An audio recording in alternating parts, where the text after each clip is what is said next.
વિક્રમ સંવત 2080 અષાઢ વદ 13 તારીખ 2/8/2024 શુક્રવાર.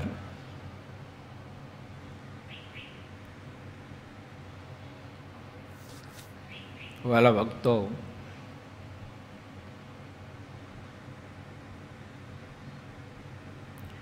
ભગવાન શ્રી હરિએ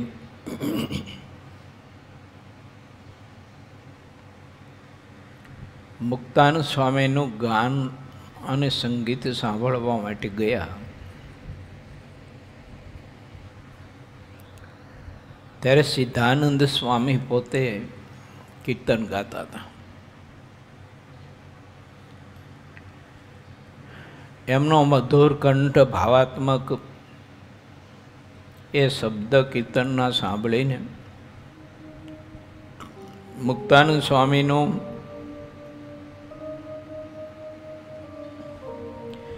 વાજિંત્ર વગાડવાનું અલૌકિક જ્ઞાન, સમજણ અને કળા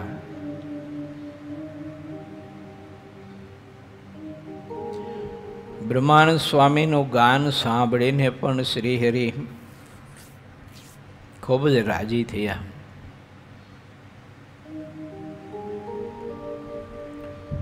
જે ભગવાનનો ભક્ત ભાવથી પ્રેમથી કીર્તન કરે છે ત્યારે પરમાત્મા એના ઉપર બહુ જ રાજી અને પ્રસન્ન થાય છે. કીર્તન એટલે કોઈ પણ વાત, શબ્દ એને પરમાત્માનો જ્યારે સંબંધ હોય, ભક્તિનો સંબંધ હોય, એને કીર્તન કહેવાય.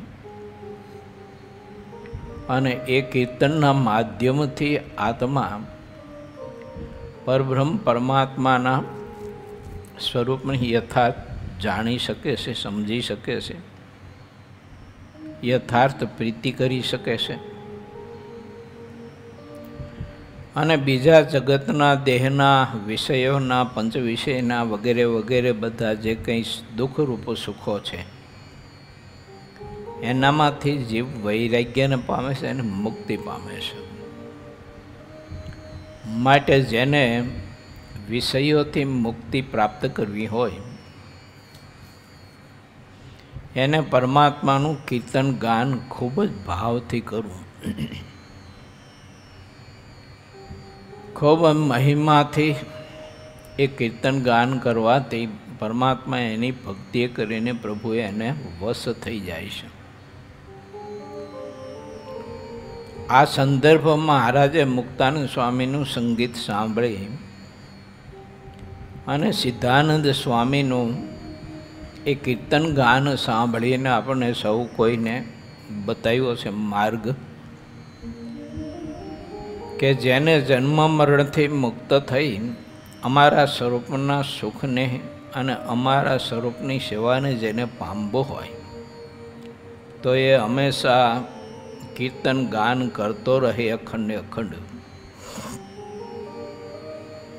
આગળ પૂર્વે જે મુક્ત જે તે અવતારના મુક્તો થઈ ગયા એ બધા મુક્ત પુરુષોએ કીર્તન ગાન કરી અને પરમાત્માને પ્રસન્ન કર્યા છે.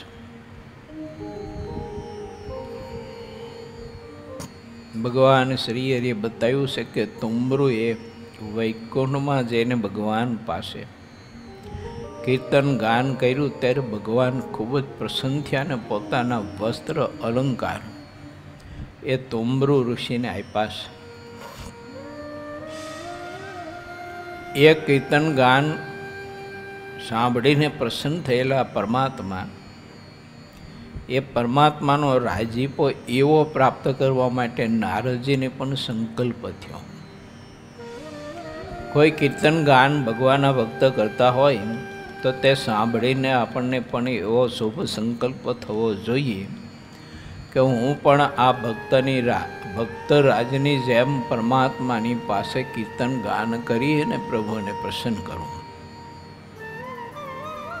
ભગવત પ્રસન્નતા માટે નારદજીએ 7 મન્વંતર સુધી એ સંગીતનો અભ્યાસ કર્યો. એમની શ્રદ્ધા કેટલી બધી સર્વોત્કૃષ્ટ હશે પછી છેલ્લે તુંબરુ ઋષિ પાસે ગાન વિદ્યા શીખ્યા અને ભગવાન આગળ ગાન વિદ્યા રજૂ કરી કહેતા ગાન કર્યું ત્યારે ભગવાન નારદજી ઉપર પ્રસન્ન થયા છે. મહારાજ કે ભગવાનના ભક્તોએ નારદજીની જેમ ભગવાનના ભક્તોની કોઈ આદર્શ એવા ભક્ત હોય તો એની દેશી કાઢવી, પરંતુ અભક્ત હોય, કોઈ રજોગુણી કે તમોગુણી માણસ હોય તો એની દેશી કોઈ દિવસ ન કાઢવી. જેની બહિર્મુખ વૃત્તિ હોય, ચંચળ વૃત્તિ હોય, જેનું ચંચળ જીવન હોય, એની દેશી કાઢવાથી આપણામાં કોઈ એવું ભક્તિનું દૈવત નથી આવતું કહેતા એવી ભક્તિ દૃઢ થતી નથી, એવું ભક્તિનું અંગ બંધાતું નથી. માટે ભગવાનના ભક્તે ખૂબ વિચારવું. આ બધી વાત મહારાજે 21મા પૂરના પ્રથમ પહેલા તરંગમાં બતાવી. હવે આગળ આપણે ભગવાન શ્રી હરિ સદુ વિચારો આપે છે પોતાના ભક્તોને, એ કથામાં પ્રવેશ કરીએ. પૂર 21મું તરંગ બીજો. શ્રી હરિ સાધુની જાયગામાં આવીને પહેલું વચનામૃત કહે છે. સુખદાયક શ્રી હરિ કીર્તન ગાન અને બહાને સંતોને દર્શન દેવા માટે તે વખતે સંતોના નિવાસ સ્થાને કહેતા સંતોની જાયગામાં પધાર્યા છે. તે સમયે એક મુક્તાનંદ સ્વામી પ્રેમ રસમાં મગ્ન થઈને કીર્તન ગાન કરતા હતા. બીજા કેટલાક સંતો તે વખતે સૂતા હતા. તે સમયે મુક્તાનંદ સ્વામીની સાથે હું કહેતા સિદ્ધાનંદ મુનિ એકલો અત્યંત ઉત્સાહથી ગાતો હતો. અને તે વખતે મારી ઉંમર 20 વર્ષની હતી. શ્રી હરિ પધાર્યા તેવું સાંભળીને તે વખતે હું ઊભા થયા અને ચોકની વચ્ચે જે ચોતરો હતો ત્યાં શ્રી હરિ બેઠા. શ્રી હરિને માટે સંતોએ ગાદી બિછાવી દીધી હતી અને તકિયો લઈને પાછળ મૂક્યો અને શ્રીહરિ દક્ષિણ દિશા તરફ મુખ રાખીને બેઠા હતા. અંગ ઉપર સર્વ શ્વેત વસ્ત્ર ધારણ કર્યા હતા અને મસ્તક ઉપર એક ભારે ભાગ હતી. એક ચાદર ઓઢી હતી અને સુંદર એક ધોતિયું પહેર્યું હતું. સુખકારી શ્રીહરિની એવી શોભા બની હતી કે તે કહી શકાતી નથી.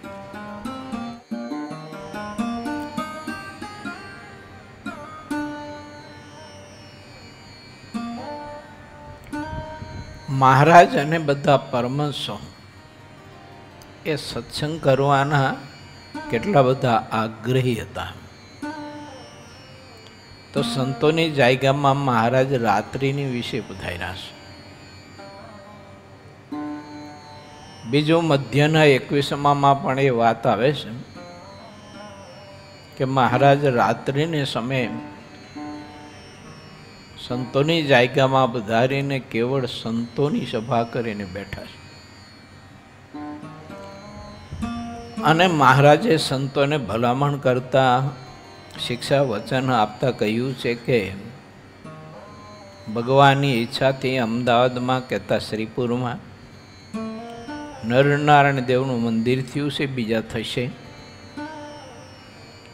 પણ ભગવાનના ભક્તને શ્રદ્ધા વિના કોઈ દિવસ ક્યારેય મંદિર, યજ્ઞો, સત્સંગની સેવામાં પ્રેરવા નહીં. એની શ્રદ્ધા, આવક, પરિસ્થિતિ બધું જોવું, એ પ્રમાણે ભગવાનના ભક્તને પ્રેરણા કરવી.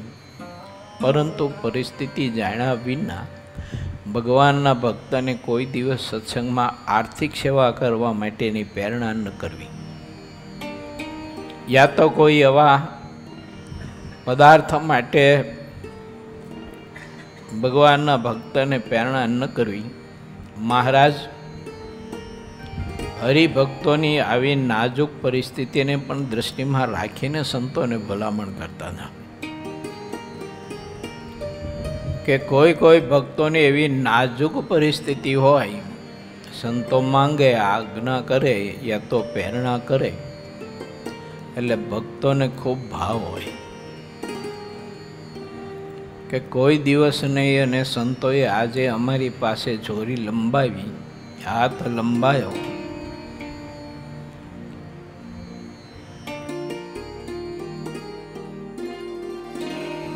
પરંતુ અમારી કોઈ એવી પરિસ્થિતિ નથી તો અમે સંતોને કેવી રીતે માગેલો આપીને રાજી કરી શકીએ. એટલે એનું અંતર દુભાય બહુ, એને બહુ દુઃખ થાય, બહુ વેદના થાય, નથી આપી શકતા તેની. અને આવા સંતો આ બ્રહ્માંડમાં મળવા દુર્લભ છે. અને એવા સંતોએ જ્યારે અમારી પાસે ટેલ નાખી હોય અને અમે આપી ના શકીએ ત્યારે એની વેદના અને દુઃખ હરિભક્તોને બહુ થતું હોય છે, એની પીડા. એટલે મહારાજે આ ભક્તોની આવી પીડાને લક્ષ્યમાં રાખી અને સંતોને આજ્ઞા કરી છે.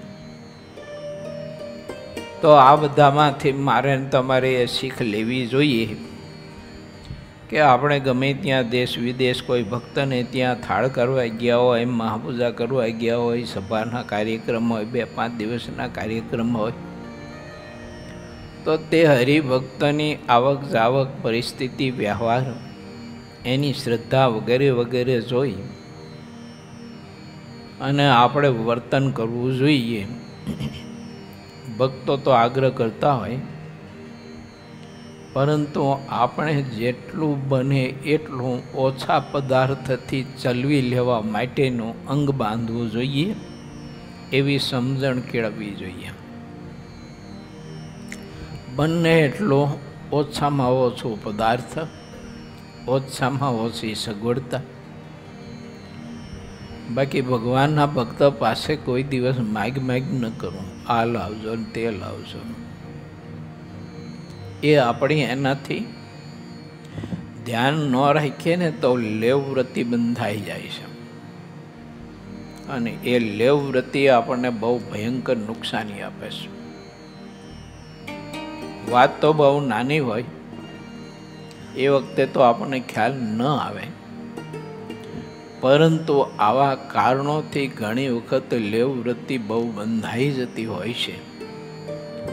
પછી બધા પાસે માગ કરતો હોય અને ચીજ વસ્તુ પદાર્થ બધું ભેળું કર્યા કરે. એકલો ઉપયોગ કરીને કેટલું કરશે એનો?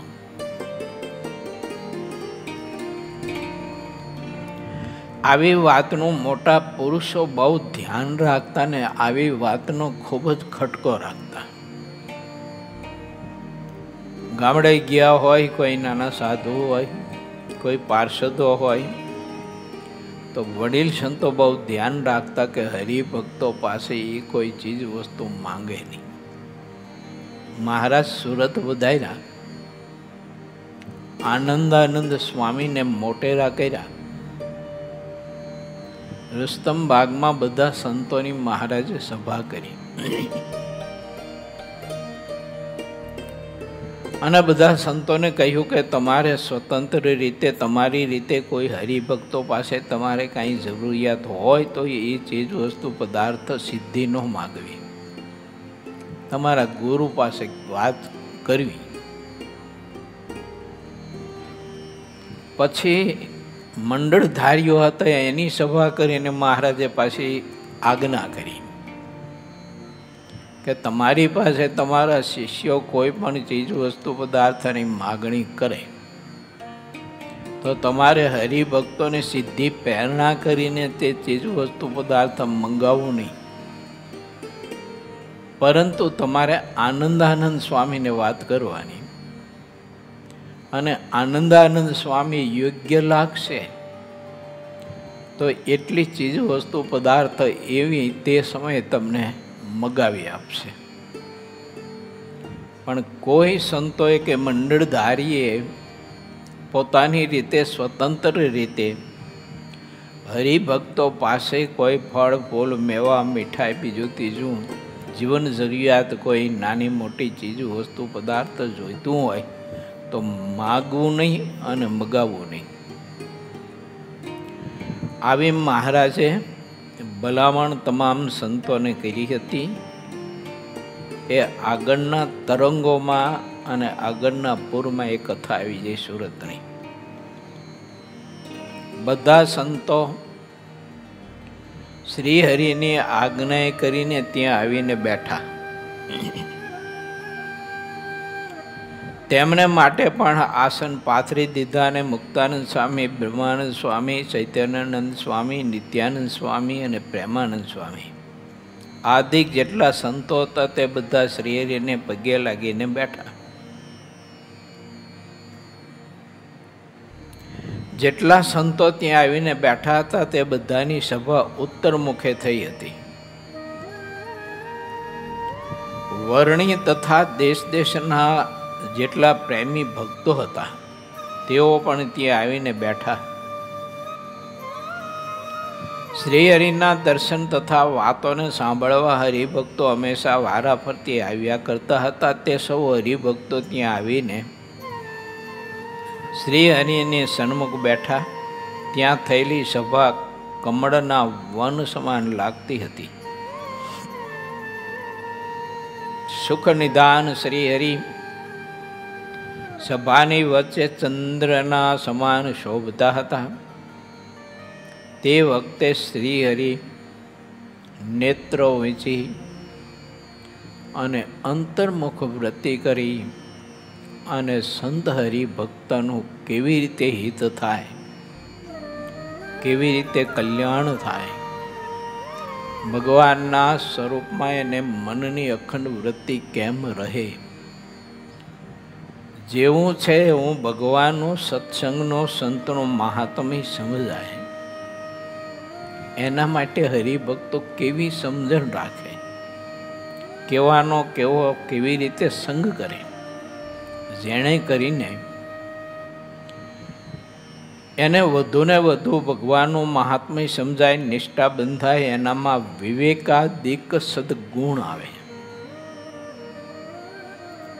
સત્સંગમાં વિવેક એ બહુ જ અતિ આવશ્યક છે અને વિવેક પ્રત્યેક ક્ષેત્રે બહુ જ હોવો જરૂરી છે.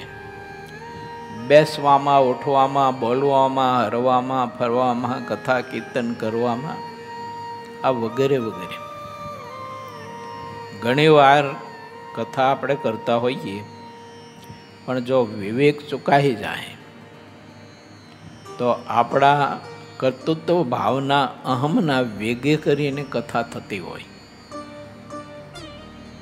યા તો તે શાસ્ત્રના અર્થ પછી આપણે આપણી રીતે આપણા ગુણને આધીન થઈને કરતા હોઈએ. એટલે એમાંથી ભક્તજનો અતિશય ઘણા બધા અટવાતા હોય છે. માટે ભગવાનના ભક્તોએ ત્યાગી અથવા ગ્રસ્ત જે કથા વાર્તા કરતા હોય તો એને ખૂબ જ વિવેક રાખી એને કથા વાર્તા કરવી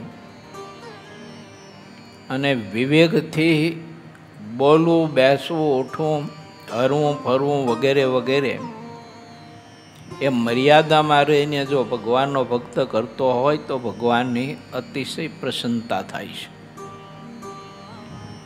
જો વિવેક આપણે ચૂકી જઈએ તો ઘણી વખત જેનામાં દુષ્ટતા હોય, દુર્જનતા હોય, અથવા તો દેહાભિમાન હોય, યા તો ગુણોનું માન લઈને ફરતો હોય, કોઈ આવડત, કળા, કૌશલ્યતાનું માન લઈને ફરતો હોય અને જો આપણને એનો સંગ થાય, એનામાં પ્રીતિ થાય તો ખબર નહીં કે સત્સંગમાં આપણા માટે કેવું વિઘ્ન આવે એની કલ્પના કોઈ ન કરી શકે. એક તીર્થધામની જાયગામાં નરી આંખે નિહાળેલી વાત છે. એક સંત બહુ સારા ભજનના અંગવાળા હતા. વ્રત તપ ખૂબ કરતા, પરંતુ એમને કોઈ રજોગુણી સાધુનો સંગ થયો. એ રજોગુણી સાધુનો સંગ થયો એટલે ધીમે ધીમે ધીમે ધીમે બધા બદલાવો આવવા માંડ્યા. અને બદલાવો આવતા આવતા આવતા સત્સંગમાંથી બંનેના પગ પાછા પડી ગયા અને સત્સંગ છોડી દીધો. આટલી બધી ભયંકર નુકસાની વિવેક વગર જો કરી આપણે સંગ કોઈનો તો સંભવશે કે માણસના જીવનમાં બહુ ન પૂરાય એવી ખોટ આવતી હોય છે. માટે ભગવાન શ્રી હરિ એમ કહે છે કે પ્રત્યેક ભગવાનના ભક્તોએ સત્સંગમાં ખૂબ જ વિવેક બુદ્ધિ રાખવી, જાણપણું રાખવું, ખૂબ જ સમજણ રાખવી અને સમજીને સંગ કરવો, સમજીને કથા કીર્તન ભક્તિ વ્રત તપ કરવા. પરંતુ કોઈના વાદે કરીને યા તો કોઈ પ્રકારના વેગે કરીને ભગવાનની ભક્તિ સંબંધી ક્રિયાઓ, વ્રત તપ બીજા ત્રીજા બધા સાધનો છે તે ન કરવા. આપણે આપણા શરીરની ક્ષમતા,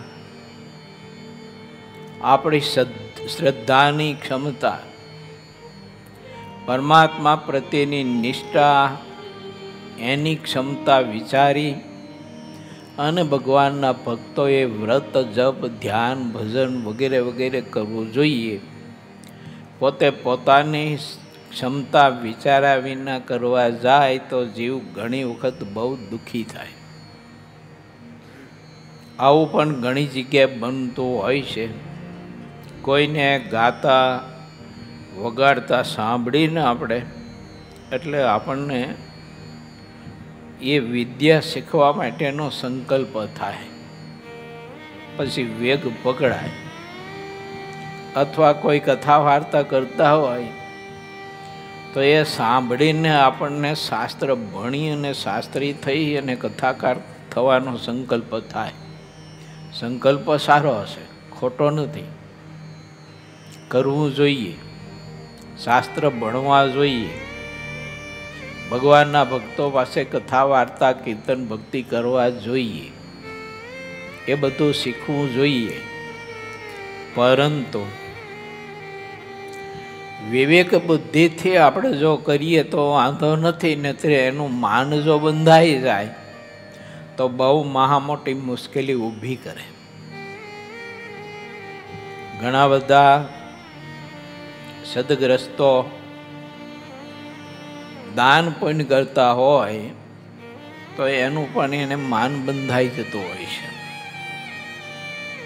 માનના કારણે ઘણી બધી અપેક્ષાનો જન્મ થતો હોય છે અને તે અપેક્ષા પૂર્તિ ન થાય એટલે એમાંથી અભાવ, ઈર્ષા, મચ્છર, અસૂયા વગેરે વગેરે દોષનો જન્મ થતો હોય છે. અંતે જીવ બહુ પીડિત થાય છે. માટે પ્રત્યેક ભગવાનના ભક્ત ગ્રસ્ત ત્યાગી નાના મોટા હોય તો એ બધાએ વિચારવું જોઈએ કે કોઈના વાદે કરીને યા તો કોઈ વેગે કરીને ભગવાન સંબંધી કોઈ પણ પ્રકારની ક્રિયા ન કરવી. ગુણાતીતાનંદ સ્વામીએ વાતોમાં બહુ સ્પષ્ટ બતાવ્યું છે. સ્વામી કે વેગે કરીને ધ્યાન ન કરવું, વેગે કરીને કીર્તન ન કરવું, વેગે કરીને અભ્યાસ ન કરવો, વેગે કરીને તપ ન કરવું, વેગે કરીને દાન પુણ્ય ન કરવા, વાદે કરીને ન કરવું. ઘણી વખત ઉત્સવ સમયે આ પ્રસંગો થતા હોય તો ઘણા બધા સદગ્રસ્તો એકાદા બીજાના વાદે કરીને તેમાં ધન સંપત્તિ લખાવતા હોય છે ખૈડામાં, અને પછી ઘેર જાય એટલે પછી થતા મોટા ડખા અને બહુ દુઃખી. પછી ઘણા બધા લખાવી દે વેગમાં, પણ પછી આપવાની શ્રદ્ધા ન હોય એટલે લખાવી દે ખરો, પણ પૈસા આપે નહીં. જો હવે લખો આપણા 2 લાખ રૂપિયા, પત્રિકામાં આપણું નામ પહેલું આવવું જોઈએ. પત્રિકા છપાય, ઉત્સવે પૂરો થઈ જાય, પણ ઓલો બાપો પછી પૈસા ન આપે કોઈ દિવસ. આ ભગવાનની છેતરપિંડી કહેવાય, પરમાત્માની છેતરપિંડી કહેવાય. એ ધંધો ન કરાય. આપણી શક્તિ હોય તો આપણે આપીએ 5, 10, 100, 200, 500, 1000, 2000, લાખ, 2 લાખ રૂપિયા, પણ વાદે કરીને નહીં. હંમેશા માણસે સંવાદી થતાં શીખવું, વિવાદી થતાં ન શીખવું. વિવાદે માણસ દુઃખી થાય છે, સંવાદે માણસ સુખી થાય છે. સંવાદિતાની મીઠાશ બહુ હોય છે જીવનમાં. આ સંગીતનો નિયમ હોય છે. મુખ્ય સ્વરને મદદ કરતો જે સ્વર હોય ને એને સંવાદી સ્વર કહેવાય. એની મીઠાશ બહુ આવે. એમ જીવનમાં પણ એવું છે કે આપણે જો વિવાદી થઈએ તો બહુ દુઃખ થાય, પીડા થાય, સ્વભાવો વધે. માટે ભગવાનના ભક્તને કોઈ દિવસ ક્યારેય પણ વિવાદી ન થવું, સંવાદી થવું. સારા ગુણ ગ્રહણ કરવા, કોઈનામાં સારો ગુણ હોય તો તે ગ્રહણ કરીને આપણે શીખવો અને પરમાત્માની ભક્તિ વધુને વધુ કરવા માટેની અંગની પક્વતા થાય એવો ભગવાનના ભક્તે ખૂબ પુરુષાર્થ કરવો જોઈએ.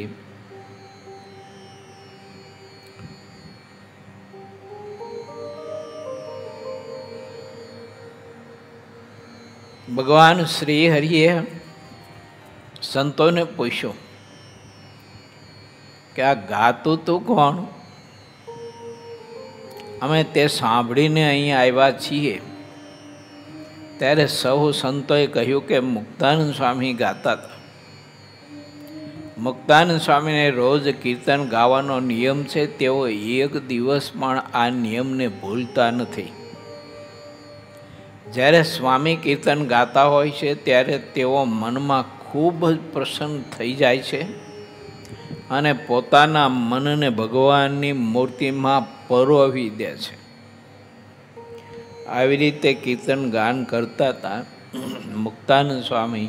એ આપણને બધાને શીખવું કે તમે કીર્તન કરો, માળા કરો, શાસ્ત્ર અધ્યયન કરો, ધ્યાન કરો, ત્રાટક કરો, પરમાત્માની ભક્તિ સંબંધી કોઈ પણ તમે સાધન કરતા હો, પણ ભગવાનની મૂર્તિમાં તમારી વૃત્તિઓ બધી એવી તદ્રુપ થઈ જવી પડે, એકાગ્ર થઈ જવી જોઈએ. પછી બધું ભૂલાઈ જવું જોઈએ આપણને. એમ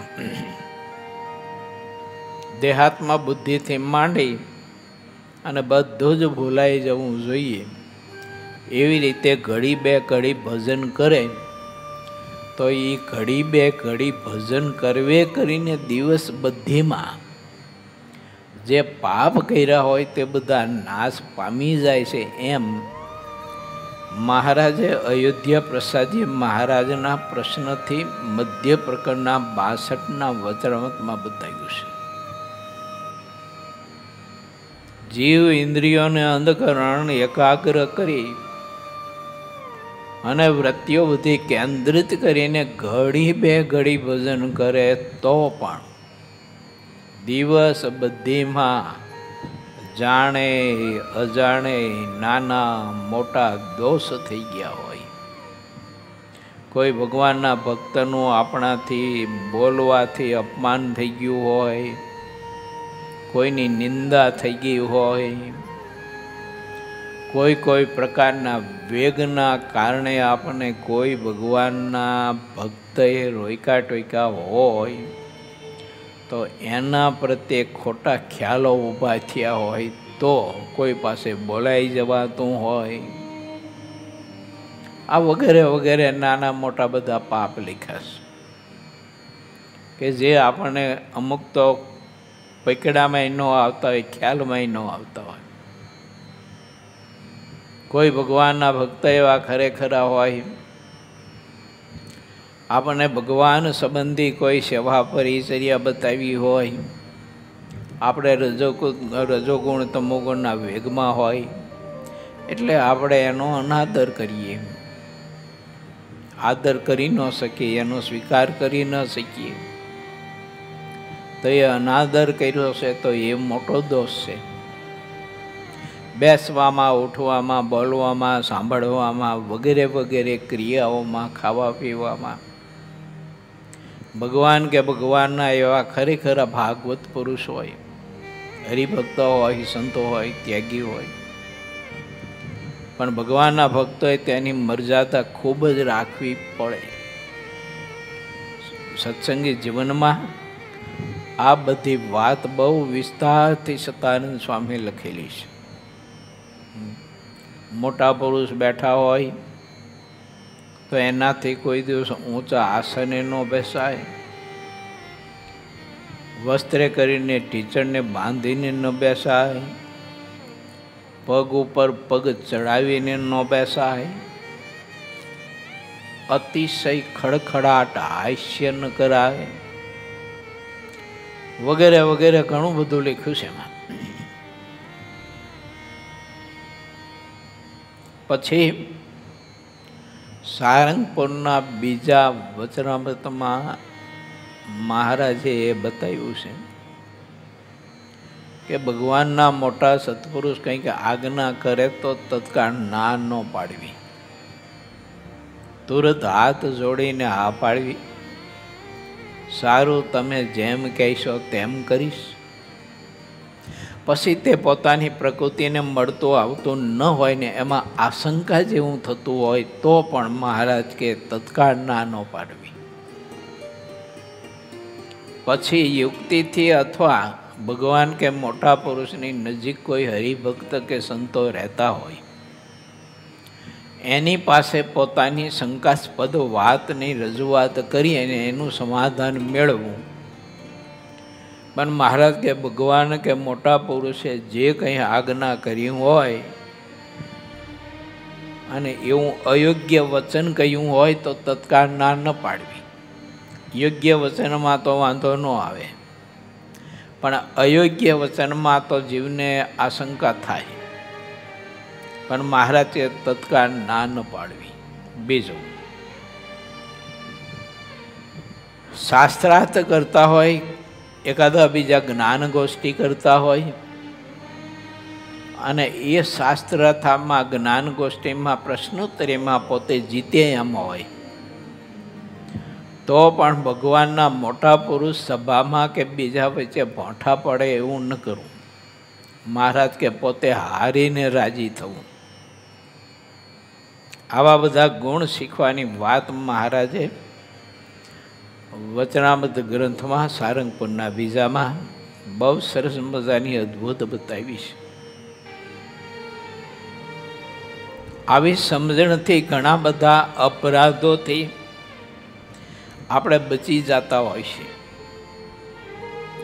નહીંતર નાના મોટા સૂક્ષ્મ જાડા પાતળા જે અપરાધો થતા હોય એના કારણે આપણે ધ્યાન ભજન ભક્તિ કરતા હોય છે, એટલે આત્મા કોઈ પ્રકાશને નથી પામતો, એટલે બળને નથી પામતો. સાધન ઘણું કરે છે પણ બળને નથી પામતો. એનું કારણ એ છે કે જે સાધન કરે છે એ બધું એનું આવા નાના મોટા અપરાધોના કારણે બધું વપરાઈ જાય છે. એટલે ભગવાન શ્રી હરિ સંતોની જાયગામાં આવીને પ્રભુ બેઠા છે. સંતો બધા પોતપોતાના યોગ્ય સ્થાને અને યોગ્યતા પ્રમાણે સભામાં મહારાજની સન્મુખ બેઠા છે. શ્રી હરિનો કથા તથા કીર્તનમાં પ્રેમ. ત્યારે શ્રી હરિએ કહ્યું કે અમને કીર્તન ગાતા આવડતું નથી, પણ કીર્તન ઉપર ખૂબ પ્રેમ રહે છે. કીર્તન સાંભળતા તૃપ્તિ થતી નથી. કીર્તન અને કથામાં ભગવાનની મૂર્તિ ચરિત્રોએ સહિત પ્રત્યક્ષ પ્રમાણ રહે છે.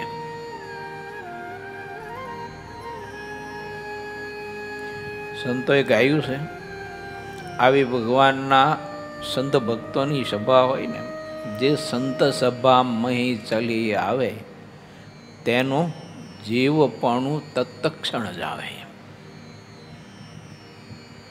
આ એક એનો પ્રભાવ બતાવ્યો છે સભાનો, કે મન કર્મ વચને કરીને જો સભામાં એ કથા કીર્તન સાંભળવા કરવા બેસે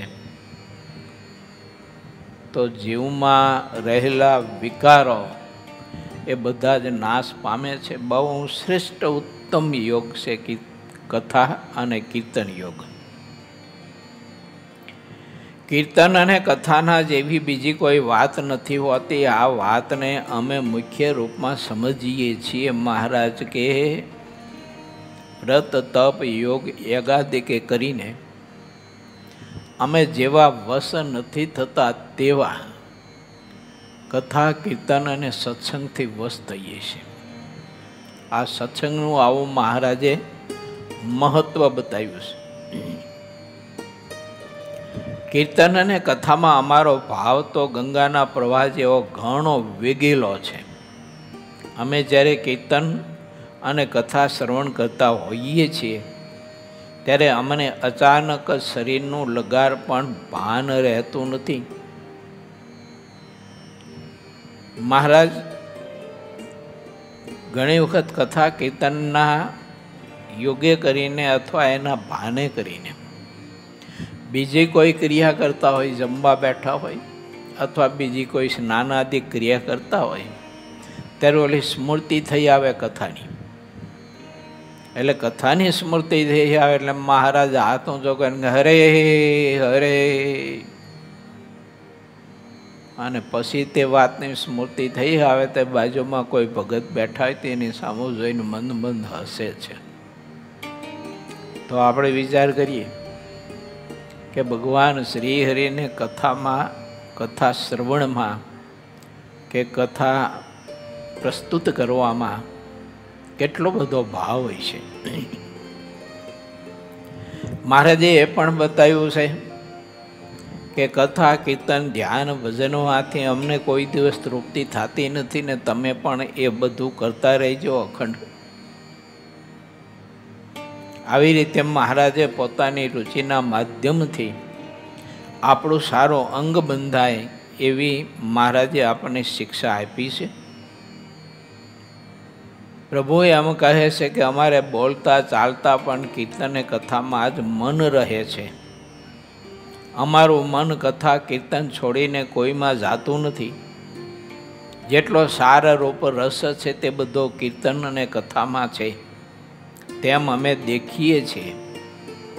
જે કથા કીર્તનમાં ભગવાનનો સંબંધ ન દેખાય તેવા કીર્તન તથા કથાને અસાર અને રસ વિનાના જાણીને અમે તેનો દૂરથી જ ત્યાગ કરતા રહીએ છીએ.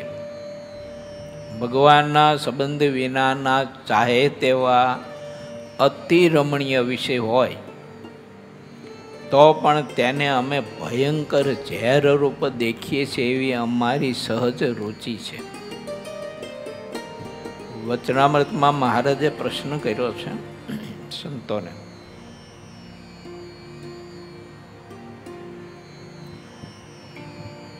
કેવા વિષય ભોગવે કરી અને જીવને અંધકાર આવે છે ને કેવા વિષય ભોગવે કરીને જીવમાં પ્રકાશ આવે છે. આવો મહારાજે પ્રશ્ન કર્યો છે. એનો ઉત્તર પછી મહારાજે કર્યો કે ભગવાન સંબંધી પંચ વિષય ભોગવે કરીને જીવમાં પ્રકાશ આવે છે અને માયા સંબંધી જગત સંબંધી પંચ વિષય ભોગવે કરીને જીવમાં અંધકાર આવે છે. પ્રકાશ એટલે જાણપણું,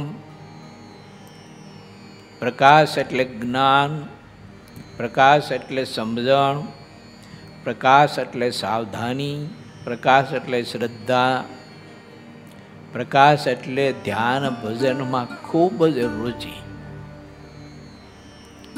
ભગવાન સંબંધી વિષયો ભોગવવાથી જીવમાં આવો પ્રકાશ આવે છે.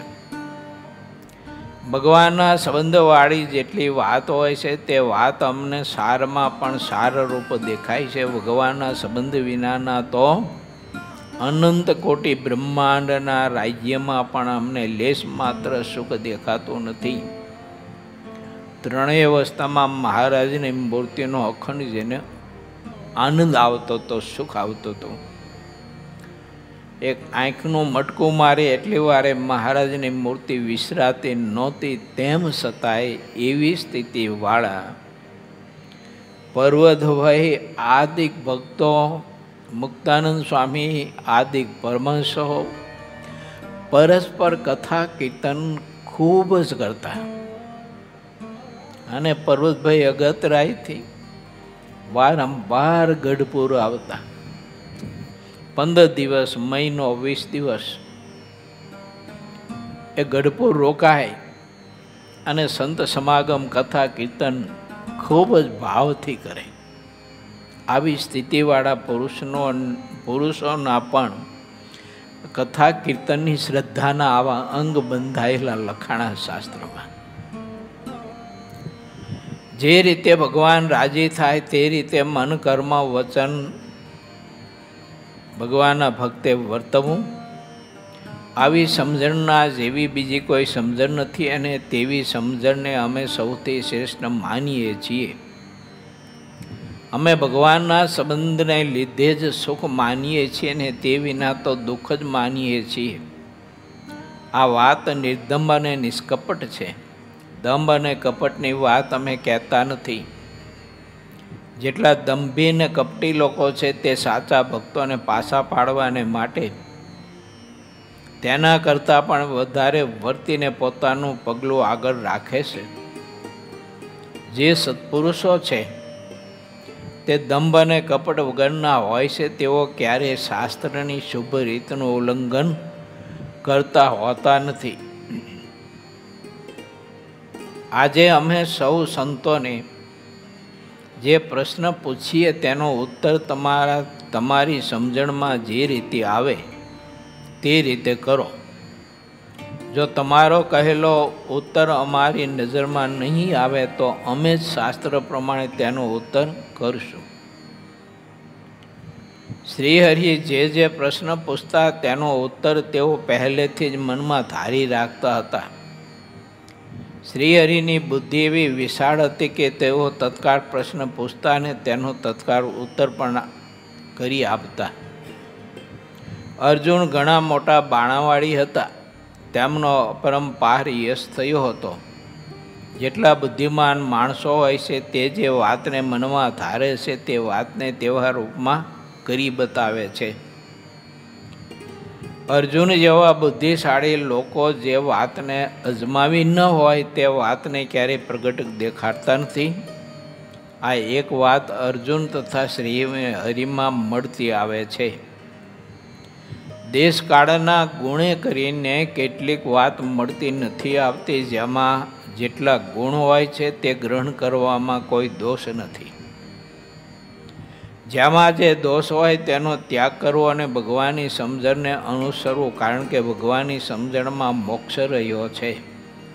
તેના સમાન બીજી કોઈ સમજણ કહેવાય નહીં. ભગવાનની સમજણ સર્વથી પર કહેતા શ્રેષ્ઠ છે. બીજી કોઈ સમજણમાં મોક્ષ રહ્યો નથી. જેને મોક્ષનો ખભો હોય તેણે ભગવાનની સમજણને ગ્રહણ કરવી. વચનામૃત ગરડા પ્રથમ પ્રકરણનું પહેલું. અખંડ વૃત્તિ એ જ શ્રેષ્ઠ પ્રાપ્તિ છે. હવે શ્રીહરિએ સંતોના ઉપર હેત રાખીને જે પ્રશ્ન પૂછ્યો તે કહું છું. ભગવાનને રાજી કરવા માટે જે કઠણ સાધન કયા છે તે કઠણ સાધનોમાં પણ કયું સાધન સૌથી કઠણ છે તે તમે કહો. અમે આ પ્રશ્ન પૂછીએ છીએ. પછી જેની જેવી સમજણ હતી તેણે તે રીતે ઉત્તર કર્યો. પછી જ્યારે શ્રીહરિએ તે પ્રશ્નનો ઉત્તર કર્યો ત્યારે બીજા સૌના ઉત્તરો તો મીઠા વિનાના શાક જેવા થઈ ગયા. ભગવાનના સ્વરૂપમાં મનની અખંડ વૃત્તિ રાખવી તે ઘણું કઠણ છે તેમ અમને દેખાય છે, એમ શ્રીહરિએ ઉત્તર કરતા વાત કરી. ભગવાનના સ્વરૂપમાં મનની અખંડ વૃત્તિ રહે છે તે સૌથી અધિક વાત છે તેમ સર્વે શાસ્ત્રોમાં કહ્યું છે. જેને ચિંતામણી મળ્યો હોય તેને કોઈ વાત અપ્રાપ્ય રહેતી નથી. તે તો જે ઈચ્છા કરે છે તે બધું તેને નિશ્ચય મળતું રહે છે. ભગવાનના સ્વરૂપમાં નિષ્કપટ ભાવે જે વૃત્તિ રાખે છે તે તો જ્યારે જીવ ઈશ્વર માયા અને બ્રહ્મના સ્વરૂપને જોવાની ઈચ્છે ત્યારે તે તત્કાળ દેખે છે. વળી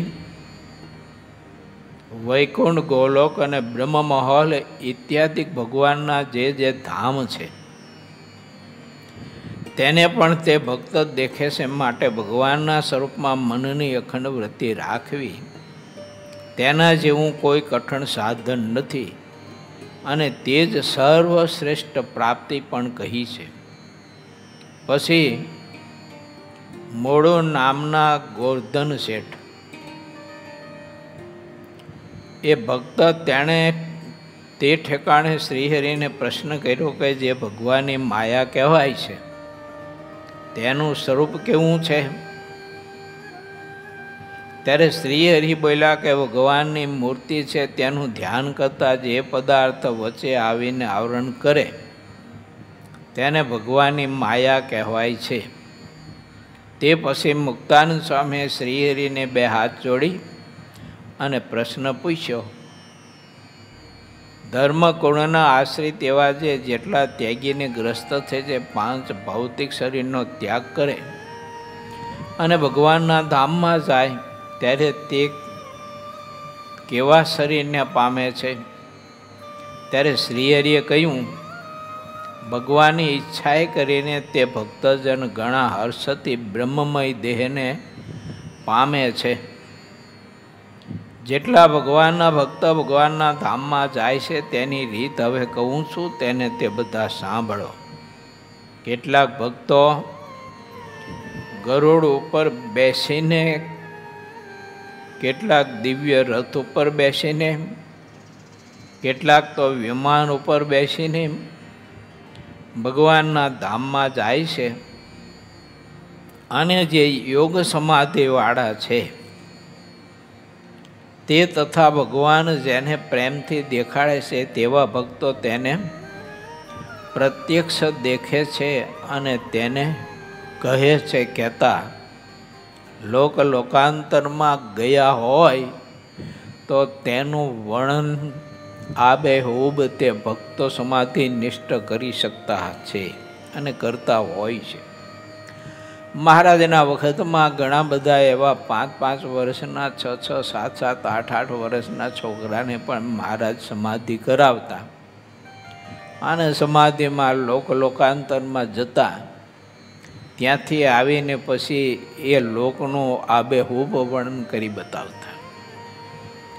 ખુશાલ ભટ્ટ પણ ઘણા બધા બાળકોને લોકાંતરમાં સમાધિના માધ્યમે મોકલતા હતા અને તે બાળકો તે લોકમાંથી આવે ત્યારે તે લોકનું કોઈ ફળ પણ લાવતા.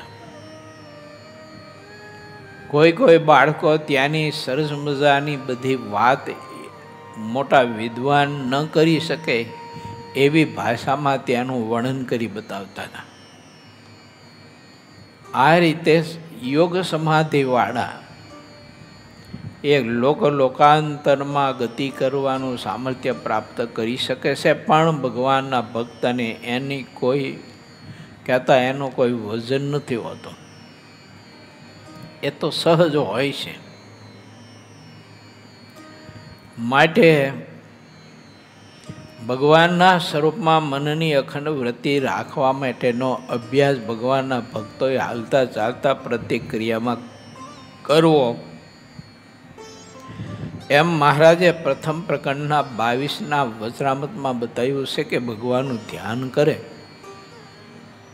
માળા જપ કરે, ત્યારે ભગવાનના સ્વરૂપમાં મનની વૃત્તિ રાખે અને બીજી ભજનમાંથી ઉઠીને ક્રિયામાં જોડાય અને બીજી ક્રિયામાં ભગવાનના સ્વરૂપમાં મનની વૃત્તિ રાખવાનો અભ્યાસ ન રાખે, ન કરે, તો મહારાજ કે જ્યારે ભજનમાં કે ધ્યાનમાં બેસે ત્યારે પણ ભગવાનની મૂર્તિમાં વૃત્તિઓ સ્થિર ન થાય. માટે પ્રત્યેક ભગવાનના ભક્તોએ હાલતા ચાલતા, ખાતા પીતા, ખેતીનું બીજું ત્રીજું, ઘરનું કામકાજ કરતા, રસોઈ પાસે પકવતા વગેરે વગેરે નાના મોટા કામકાજ કરતા ત્યાગી કે સદગ્રસ્ત બધાએ આ અભ્યાસ કરવો ખૂબ જ જરૂરી છે. અને અભ્યાસ કરીને આ સિદ્ધિ ભગવાનના ભક્તને પ્રાપ્ત થતી હોય છે. મહારાજે બહુ અદ્ભુત વાત ભગવાનના ભક્તના શ્રેષ્ઠ અંગ બંધાય એવી કરી છે. ઇતિ શ્રી સહજાનંદ સ્વામી શિષ્ય સિદ્ધાનંદ મુનિ વિચિત શ્રી હરિચરિત્ર અમૃત સાગરના 21 પૂર્વમાં શ્રી હરિ સાધુની જાયગામાં આવીને પહેલો વચરામૃત કહે છે, એ નામે બીજો તરંગ સમાપ્ત થયો.